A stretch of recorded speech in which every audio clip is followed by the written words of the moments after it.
All right, all right. All right, good morning, good afternoon, good evening, depending on where you are watching this live. This is the voice and the face of Dr. Olabintan, CEO, founder of Livingspring Family Medical Center, where we help people live long and well because we believe that the quality of life is just as important as the quantity of life. I am very excited here today to be talking with the awesome Dr. Michele Johnson on the topic, Doc, how do I read the nutrition label on goodies that I eat? So this is going to be very informative. Let me tell you that ahead of time. And I am so thankful that you came on to discuss this topic with us. I know you're busy, but I appreciate you coming. Um, so thank you, Dr. Johnson. Thank you, thank you, thank you. Thank you for having me, Dr. Tolu. I really appreciate it. So I'm excited today. All right, awesome, awesome. So people are asking, who are you, Doc, and what do you do? So kindly introduce yourself to those who are watching. So, hi, I'm Dr. Michele Johnson. I am a physiatrist, so I specialize in physical medicine rehabilitation, and also I was fellowship trained in interventional spine pain management. But my passion really is in obesity medicine, lifestyle medicine, which I'm also boarded in. And I'm the founder of a company called More Food, Less Medicine. So we help people with chronic diseases reverse and improve chronic diseases like diabetes type 2, high cholesterol, and obesity with simple foods. Awesome. I love that. More food, less medicine. And yes, Yes. we're physicians. We're thankful we live in an era where medications are an option, but it's amazing how much food can actually be used as medicine. So I love what you do, Doc. Now, inquiring minds want to know, how did you get into this subset or this sub specific passion project of yours? How did you get into it? So about 10 years ago, I was working out at a gym. My husband and I were working out consistently, and I was having a hard time actually just losing weight. And it's this balance we talk about between when you want to lose weight, you really want to focus on your nutrition. It's like a seesaw, right? And so you want to have a good balance with both nutrition and diet. But I was trying to outwork a bad diet.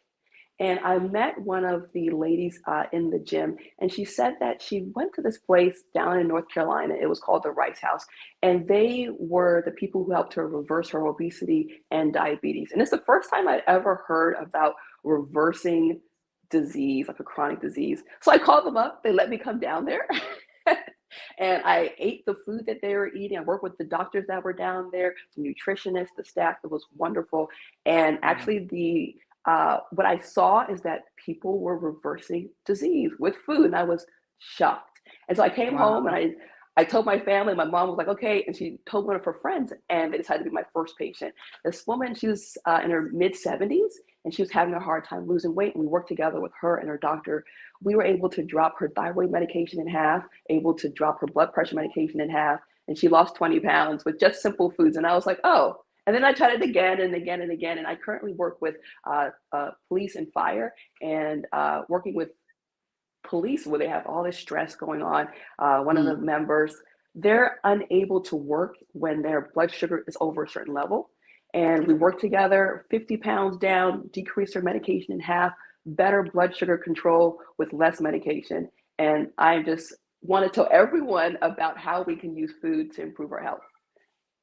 Awesome. Wow. This is awesome. I hope people are paying attention. Those who watch this live or in replay. This is very, very good. You can actually reverse chronic diseases through your diet. Yes, it is possible. Okay. All right. So let's go to the next question. Food labels. What are they? And in simple terms, whose idea was it? Like why all of that? What would you say to that, Doc?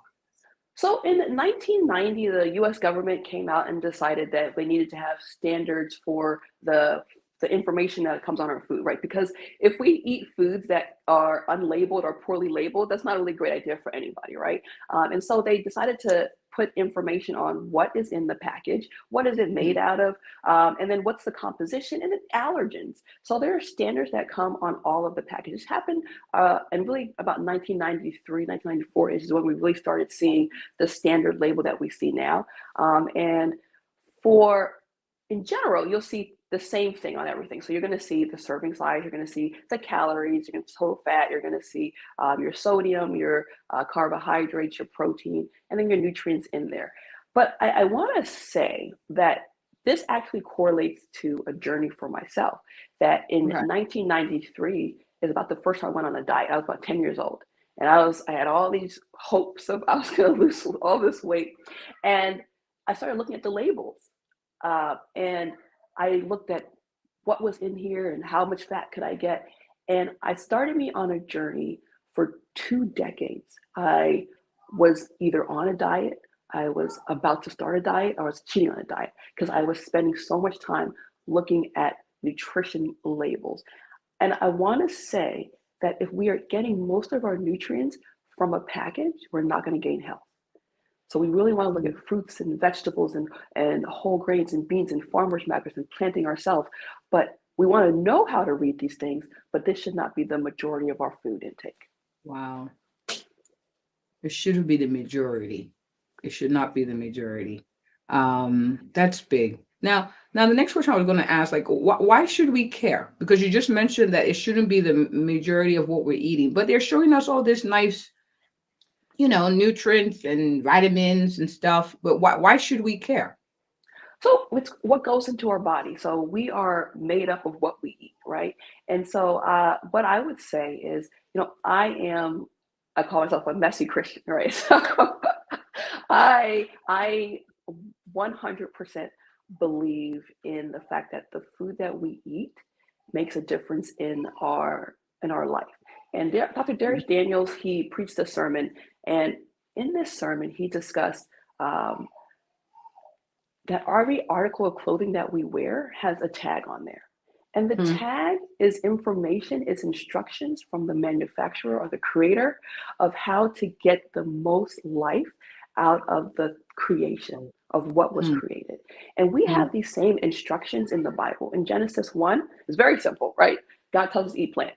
And the same thing like in the label on our clothing. It's very simple, right? You don't wash in this or you dry clean this. It's very Right. simple instructions. And I remember when I was in high school, so I love to wear special clothes when I was in high school, but I didn't have a lot of money, right? So I went to this secondhand store and I found the most beautiful wool sweater. And it was like less than $5. I took it home and it was amazing. I wear it all the time. I felt like $1,000,000. And it said on the label dry clean, but I couldn't afford to dry clean it. So I I would remember. hand so I would hand wash it and I would hang it up. But one morning I was late and I decided, okay, well, maybe I can just wash it and then dry it really quickly in the dryer to get ready. And so I put it on high heat. And the sweater that came out of the dryer was not the same sweater that I put in there. It was like a 5T version of my sweater. But that's because I didn't follow the instructions, right? It's not Hmm. that the sweater disappeared, but it's that I didn't get the most out of that sweater because I was unable to follow those instructions. And so when I say the Bible says eat plants, we're not saying only eat plants, right? We're having a discussion about the majority of what we eat should be plants. And that is the basis. So if you're Hmm. saying that, most of what I eat are, whole grains, they are beans, there are fruits, vegetables, nuts and seeds, then you're doing really well. And the other 20%, you don't have to worry too much about it. We don't have to be so picky about it. Wow, I love that. And that's one of the references I make as well. I think Genesis 1 or 2 says use you should eat this as meat. Now, of course, after the flood, God permitted the meat Yes. use, but his ideal was plant-based diet. And Yes. so we've seen that over and over again in studies and linked to chronic disease that a plant-based or high plant-based lifestyle actually helps prevent and treat diseases. So that's awesome. Hi, Jess. Jess Dago's watching. Hi, Doc. Nice to see you, and thank you for joining. All right, so let's go down to it. I want you to, and sorry we couldn't screen share. I know we talked about that before the live, but how can we what are 3 to 4 things to pay attention to when looking at a food label? Like what are Okay. 3 to 4 things quickly that we can look at it? And I think you have a demo with you, so So go ahead. I grabbed some popcorn. So when we look at a nutrition label, see if you guys can see that. Yeah. So you look Mm, at a perfect. nutrition label, what you're going to have is nutrition facts that come up first. And so under this, what you're going to see is your serving size. And we got to remember that with your serving size, the serving size is not the recommendation of how much you should eat.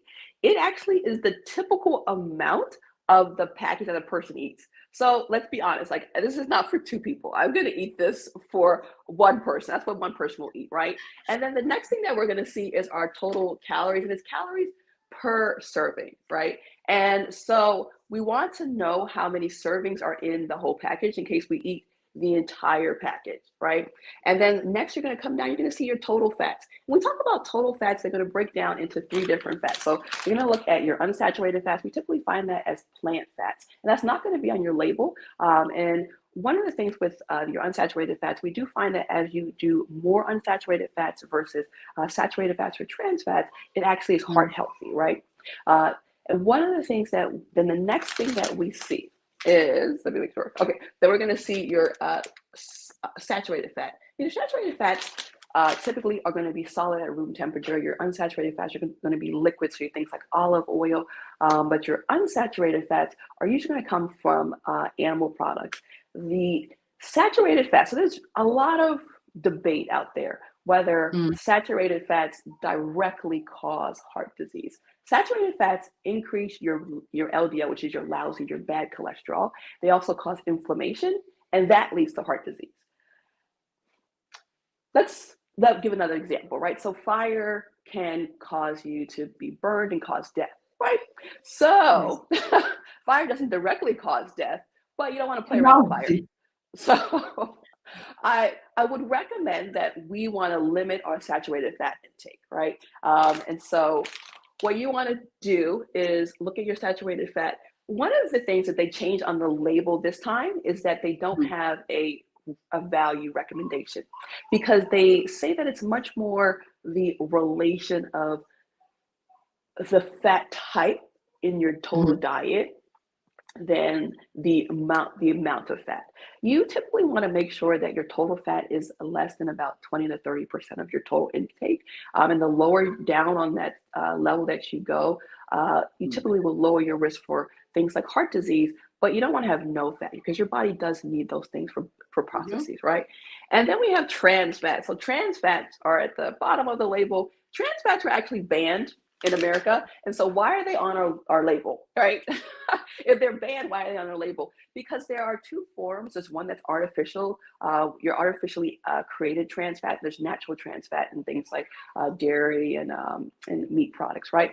But the dangerous part of trans fats pretty much are unsaturated fats, typically are liquid, and they process them to make them solid at room temperature. So what happens is you increase the shelf life, but with increasing the shelf life with the stability, you cause a lot of extra poisons or toxins. And that's why they're banned.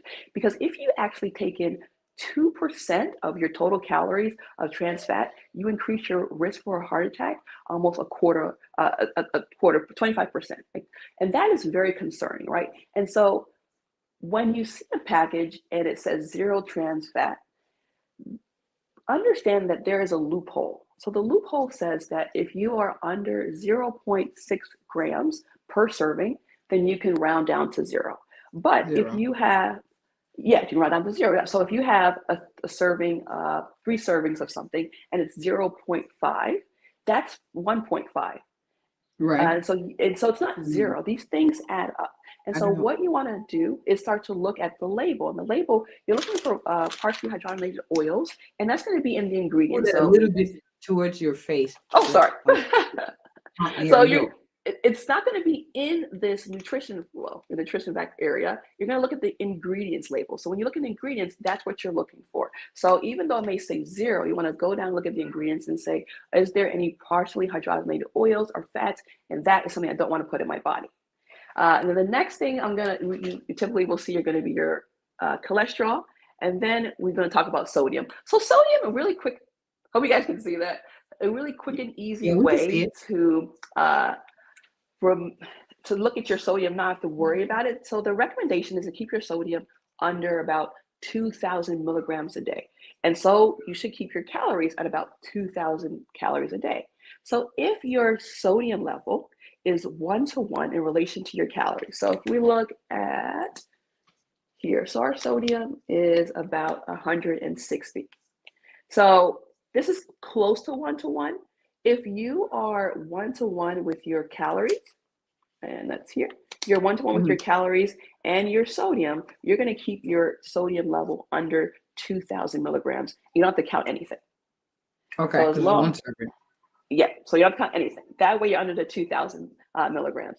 And then the last thing that I want to talk about, we'll spend a little bit more time on this, is going to be your carbohydrates. So your total carbohydrates, you're going to break that down into your dietary fiber. And your dietary fiber, you have two types of fiber. So you have your soluble fiber and your insoluble fiber.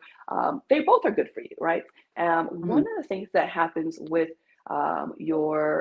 we think about soluble fiber. So soluble fiber, you think about it, it's more like oatmeal, like it absorbs water. So if you put water in there, it absorbs. It's like a gel form. And then your insoluble fiber, something like if you were to take celery and you put it in water, it's not going to dissolve, but so what happens with your insoluble fiber versus soluble fiber? They're both helpful during the process of digestion, right? And so your body can't digest the fiber. And so we don't think about calories. So whenever you think about fiber, don't think about calories, because it's not going to add to your calorie count. The thing about insoluble fiber is we used to think that your colon really didn't do anything except for like absorb water and regulate water. But you have your microbiome down there. And this is where you have a lot of activity going on. It helps improve your immune system. But in order for your colon, the biome down there, to get fed, you have to have fiber that stays intact all the way from your mouth, all the way down to your colon. And so if they're breaking this down, then you get pretty much, I would say, starvation down in your microbiome. So you have to have a mix of different foods that actually feed different portions of your GI tract. So you want to mix of both soluble and insoluble fiber. So things like oatmeal and your soluble fiber, but then your peels and the fiber from your fruits and vegetables. You want to have a mix of all those things. So the next thing that we would talk about is going to be sorry. Oh, you guys can see that. It's going to be your total sugars and your added sugars. So that was actually updated in the new food labels. Okay. So we used to see that you have you would say sugar. So something would say 10 grams of sugar. But if this food was something like applesauce, you could have a food where you have naturally occurring sugar from the apples. And then the manufacturer could also add sugar to make it sweeter. And you wouldn't be able to tell the difference. So one of the things that is very important is when we look at our nutrition label, when we go down and we look at our added sugar, you want to make sure that your added sugar is below 10 grams. So I say single digits or less. That is where you want to live, because when we talk about sugar that is added in, it does two things. The first thing is that it increases your palate. So an apple is not as sweet as sugar sweetened applesauce, right? And so I remember when I was a kid, I would take cornflakes and I would put sugar. Yeah. And then at the bottom of the bowl was just this. Yes. But if I were to try to do that now, I'd probably get really sick, right? And so you do get a tolerance by adding in all this extra sugar. And the next thing that happens is you will start to shoot up your blood sugars. And so we want to make sure that if we are taking in sugar, it's always attached to fiber. Whenever we have sugar in nature, it will always be attached to fiber. It's only when we start adding in extra sugar, we start to separate out that balance. And so these are the things I just want to kind of focus on. Those are the points I just want people to look at. And it's important to recognize that when we look at calories, a calorie is not a calorie. The same calorie from broccoli is not the same calorie from a cookie. And when we start to put those two things together, we get frustrated because we are doing all the things and we're not losing weight and we're not getting healthier because we are not looking at the basis of what is the building blocks of our food.